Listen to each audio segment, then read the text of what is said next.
Bueno, hola chicos, ¿cómo están? ¿Todo bien? Bueno, hoy damos comienzo a nuestro café literario virtual. ¿Sí? Empezamos hoy. Espero que estén en un lugar cómodo, tranquilo. Se pueden llevar una taza de leche, un vaso de leche, una taza de café con leche, jugo, mate, el que toma mate. ¿Sí? Así nos sentamos un ratito a disfrutar de una lectura y después, bueno, hacer algunas actividades. ¿Sí? Como les había dicho en el video anterior. Así que bueno, arrancamos. Hoy les voy a contar Cabo Fantasma, una historia de piratas. Vamos a seguir un personaje que van a ser todas historias de piratas. Capítulo 1.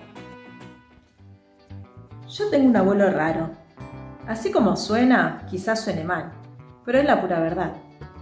Hay chicos que tienen un padre astronauta, ¿por qué no? En Estados Unidos o en Rusia, puede ser tranquilamente. O una madre actriz de cine, o un hermano campeón de algún deporte, o cualquier cosa extraña, por extravagante que parezca. En fin, la cosa es que yo tengo un abuelo raro. Tan raro que algunos miembros de mi familia, los que yo menos quiero, para ser sincero, suponen que está chiflado. Pero allá ellos. Yo nunca creí semejante cosa. Y mi mamá, la hija del abuelo Froilán, que es de quien estoy hablando, tampoco lo cree. Más bien, todo lo contrario. Mi papá mucho no se mete. El abuelo y él se llevan bien. Y con eso parece alcanzarle a los dos. Y mi hermana, que es muy chiquita, no entiende nada. ¿Pero por qué es raro?, se preguntarán ustedes. Eso al menos es lo que yo me preguntaría. Así que voy a hacer de cuenta. Bueno, es raro por muchas cosas que voy a ir enumerando según me acuerde. Mi abuelo, el capitán Froilán Rivera, retirado de la Marina Mercante, es un empedernido buscador de tesoros, sea cual sea.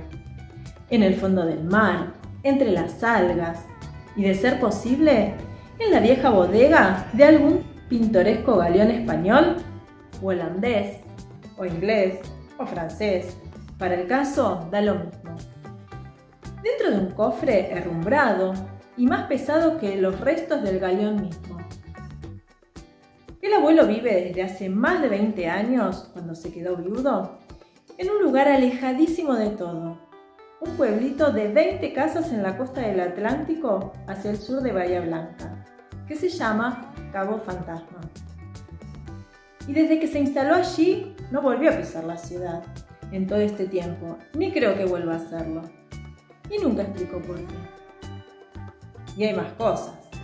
El abuelo fue capitán de un barco que llevaba y traía mercaderías por todo el mundo. Y está siempre con el gorro de marino puesto y con los instrumentos de navegación a mano.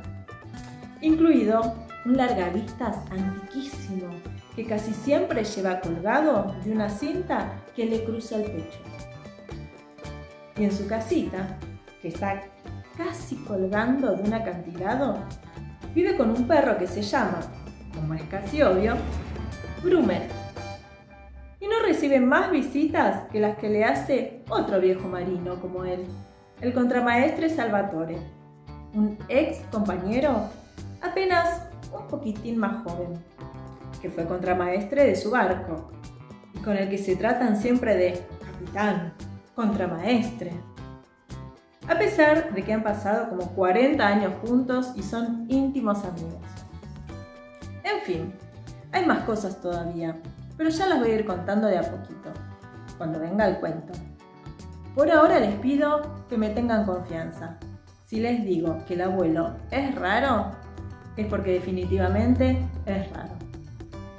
Además es cascarrabia, simpático, grandote, fumador de pipa, gritón y el viejo más bueno que yo conozco. Capítulo 3. La historia de este verano empezó en realidad hace unos cuantos años, cuando yo tenía 7 u 8 años, quizás antes, no me acuerdo. Mi mamá me llevaba de vez en cuando a recorrer librerías de viejo en el centro de Buenos Aires, a buscar libros para el abuelo. Y no se trataba de cualquier libro, no. Los libros siempre eran del mismo tema, de barcos hundidos, en la época de los descubrimientos y la colonia. Esa era la obsesión de mi abuelo Froilán.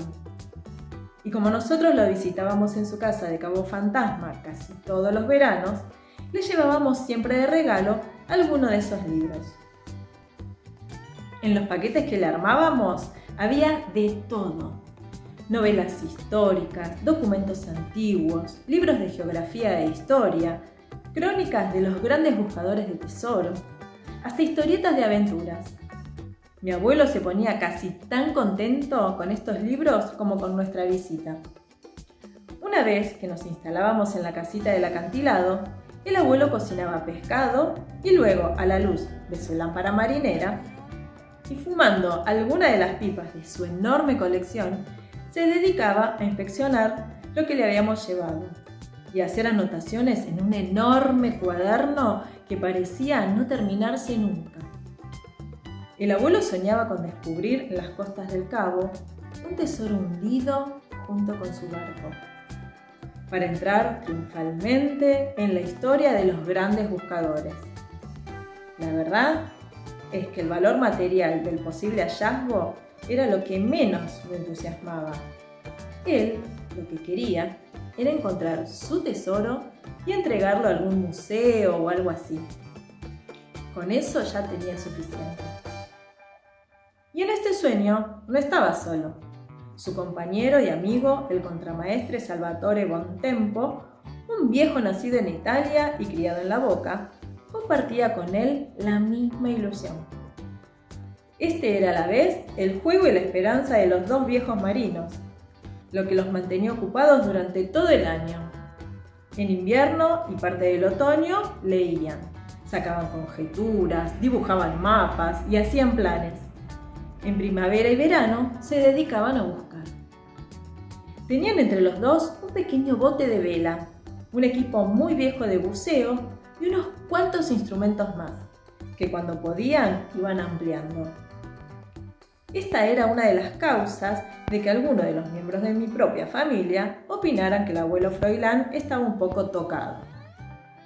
Pero el abuelo, eso le importaba un comino, como él mismo decía.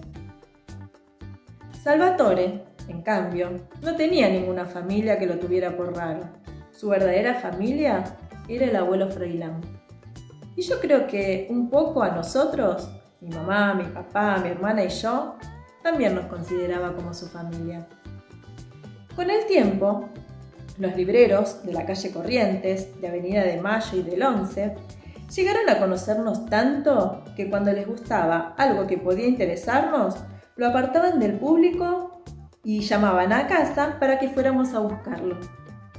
Mi papá se reía un poco de estas actividades, que poco a poco se convirtieron para nosotros en un tema de todo el año. Así que pasé casi toda la primaria con algunos problemas en lengua y unos cuantos en matemática, pero destacándome en geografía y sobre todo en historia, materia en la que era una especie de sabijondo que daba risa. Bastaba que alguna maestra hablara de viajes y descubrimientos para que yo me largara con mi tema predilecto, del que sabía infinidad de cosas, desde cómo se hacían los galeones hasta cuáles fueron los principales naufragios registrados en los casi 400 años que pasaron desde Colón hasta las primeras repúblicas americanas. Yo supongo que todo esto hubiese seguido igual o casi igual de no haber sido por la explosiva llegada de mi hermanita más chiquita. Ocupada con ella, mi mamá me fue dejando cada vez un poco más solo en esta historia. Y entonces los paseos por las librerías quedaron para mí. Y al poco tiempo, desde los primeros meses del primer año, para mí y para mi amigo Patricio, un alma gemela. Pato se enganchó tanto con los galeones y los tesoros que parecía que el abuelo Froilán era tan abuelo de él como mío. Y eso que antes de conocernos, en el curso de ingreso para el Nacional de Buenos Aires, Pato jamás se había interesado en nada parecido a esto. hasta que yo le contagié el virus de las historias de piratas. A Pato los únicos temas que lo mantenían ocupado fuera de la escuela era el rugby. Es un excelente jugador. Y un poco de computación. Pero se contagió. Y de su contagio llegó el libro que nos metió en tantos líos y que fue también el pasaporte para que se sumara al grupo y nuestros papás finalmente aceptaran que se viniera a cabo con nosotros. Perdón, esta parte es mejor que la cuente por separado. Acá tenemos una pequeña sinopsis. El padre de Pato vive en Montevideo. Durante las vacaciones de invierno, viaja para pasar unos días con su papá. Interesado por las historias de piratas, recorre las librerías de Montevideo y busca libros de piratas y aventureros. Entre ellos encuentra uno muy valioso, Vera, historia del naufragio de la Santa Encarnación de la Cruz. La historia es contada por Felipe Pérez Vallejos, que se presenta a sí mismo como historiador y descendiente directo del que fuera capitán de la Santa Encarnación, el capitán Fernando Pérez de Loaiza. Las olas del mar, de enorme altura, zarandeaban el bote en el que los escasos sobrevivientes de la Santa Encarnación huían de la furia del corsario holandés Van Gaal, el Tuerto, azote del Atlántico y terror de la Marina Española, responsable de que buena parte del oro peruano y la plata de Potosí y Cochabamba no llegara nunca a Sevilla y terminara en poder de los monarcas holandeses y del mismo Van Gaal, o en el mejor de los casos, en el fondo del mar. Remando como mal podía, con su brazo ensangrentado, el capitán Loaiza no podía evitar volver una y otra vez la cabeza hacia su incendiada nave, ya que había sido presa de los corsarios. Las poderosas olas eran a la vez amigas y enemigas. Por un lado, parecían ensañarse con la fragilidad del botecito que daba tumbos entre la espuma, pero por otro lado, eran el único escondite que podían resguardarlos de Van Gaal, alejándolos de su vista y del poder del fuego de la ligera princesa, la nave corsaria. De pronto, una ola, aún mayor que las demás, levantó el bote desde abajo y lo lanzó por el aire.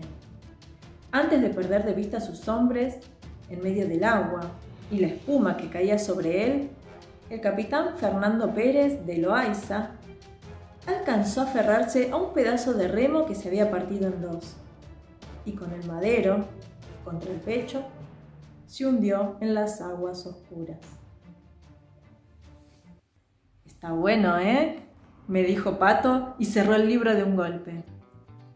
Dale, che, seguí leyendo, le contesté, pero fue en vano. Pato tenía razón. Si no nos poníamos a estudiar, al otro día en la prueba de matemática nos iba a ir mucho peor que de costumbre. Está bien, me resigné, pero antes vamos a buscar a Van Gaal en el diccionario. Esta vez me tocó leer a mí. La enciclopedia le dedicaba a Joan Van Gaal exactamente 7 líneas. El terrible tuerto había nacido en 1570 y en los primeros años del siglo XVIII, con la princesa primero y luego con una nave más grande llamada Orquídea. Se había destacado en sus luchas de corsario contra los barcos españoles y franceses. Había muerto ahorcado, acusado de piratería en una isla del Caribe. Y todavía hoy se decía que una parte de los tesoros robados que no había entregado a sus monarcas estaba escondida en alguna isla entre Cuba y el continente. Me acuerdo claramente, porque esa tarde fue la primera vez que Pato sugirió la idea de venirse con nosotros al sur. Tenemos que encontrar el tesoro de la Santa Encarnación en el Cabo Fantasma, me dijo, antes de que nos pusiéramos a practicar ejercicios combinados. Y si no, más adelante nos vamos a buscar al Caribe.